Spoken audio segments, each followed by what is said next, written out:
മുൻ CI ജീവനൊടുക്കാൻ ശ്രമിച്ചു. തിരുവനന്തപുരം അയിരൂർ മുൻ CI ആർ ജേസണിലാണ് സ്വയം ജീവനൊടുക്കാൻ ശ്രമിച്ചത്.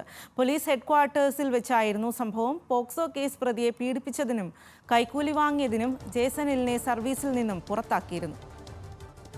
വിവരങ്ങളുമായി അഞ്ജു ജയപ്രകാശാണ് ചേരുന്നത്. അഞ്ജു, എന്താണ് സംഭവിച്ചത്? സ്വാതി, കഴിഞ്ഞ ദിവസമാണ് ഈ പാളയം പോലീസ് ഹെഡ്ക്വാർട്ടേഴ്സിൽ വെച്ച് ആത്മഹത്യാ ശ്രമം നടന്നത്. അതായത് ഒരു പോക്സോ കേസ് പ്രതിയെ പീഡിപ്പിച്ചതുമായി ബന്ധപ്പെട്ട ഒരു കേസ് നിലനിൽക്കുന്നുണ്ടായിരുന്നു. അതിൽ കൈക്കൂലി വാങ്ങിയതുമായി ബന്ധപ്പെട്ട് സർവീസിൽ നിന്ന് ഈ വ്യക്തിയെ, അതായത് CI ആയിട്ടുള്ള ആർ ജയസിനെ പുറത്താക്കിയിട്ടുണ്ടായിരുന്നു. സംസ്ഥാന പോലീസ് മേധാവി നേരിട്ടിടപെട്ടായിരുന്നു നടപടിക്രമങ്ങളൊക്കെ നടപ്പാക്കിയിട്ടുണ്ടായിരുന്നത്.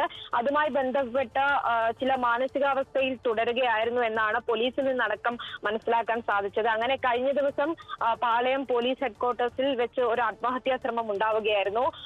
ഈ ഡിപ്രഷൻ ഉൾപ്പെടെ മരുന്ന് കഴിക്കുകയായിരുന്നു ഈ ജേസൺ എന്നാണ് അറിയാൻ സാധിച്ചത്.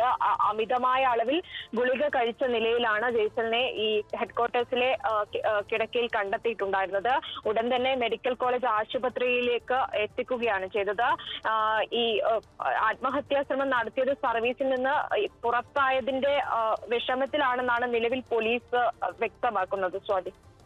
ശരി അഞ്ജു, മുൻ CI ആണ് ജീവനൊടുക്കാൻ ശ്രമിച്ചത്. തിരുവനന്തപുരം അയിരൂർ മുൻ CI ആർ ജേസണിലാണ് സ്വയം ജീവനൊടുക്കാൻ ശ്രമിച്ചത്. പോലീസ് ഹെഡ്ക്വാർട്ടേഴ്സിൽ വെച്ചായിരുന്നു സംഭവം. പോക്സോ കേസ് പ്രതിയെ പീഡിപ്പിച്ചതിനും കൈക്കൂലി വാങ്ങിയതിനും ജേസണിലിനെ സർവീസിൽ നിന്നും പുറത്താക്കിയിരുന്നു.